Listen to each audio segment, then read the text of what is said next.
So this morning we're learning that nearly 500,000 Arizonans there are no longer getting food assistance. Yeah, there's a new study out. It says Arizona has seen the largest drop in enrollment for the SNAP benefits program, more than any other state. So covering these new numbers for us, we've got our David Chasanoff joining us live from the state capitol. So David, it's a little tricky here because this can either be a really good thing or a really bad thing depending on the reason. So why is this happening?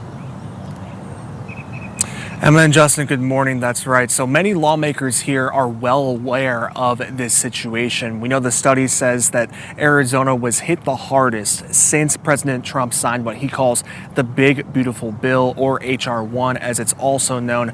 It's causing a nationwide impact of 2.5 million people nationwide who are no longer using their SNAP benefits. Now, I want to go through some of the main takeaways of this new study. So the Center on Budget and Policy Priorities conducted the study, and they collected data from the USDA and state agencies across the country.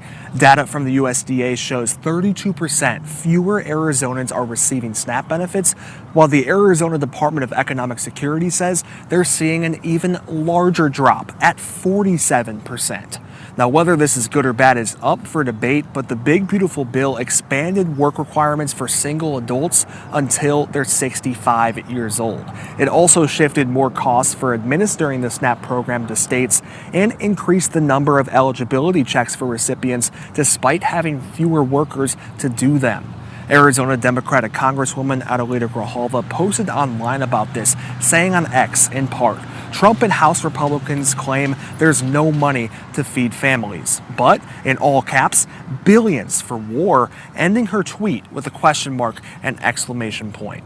According to KJZZ, Arizona Republican Congressman David Schweikert, who is running against Governor Katie Hobbs this November, calls the study a management failure by the governor. So clearly lots of finger pointing on both sides of the aisle, but Arizonans are definitely continuing to feel the impact of this new federal law.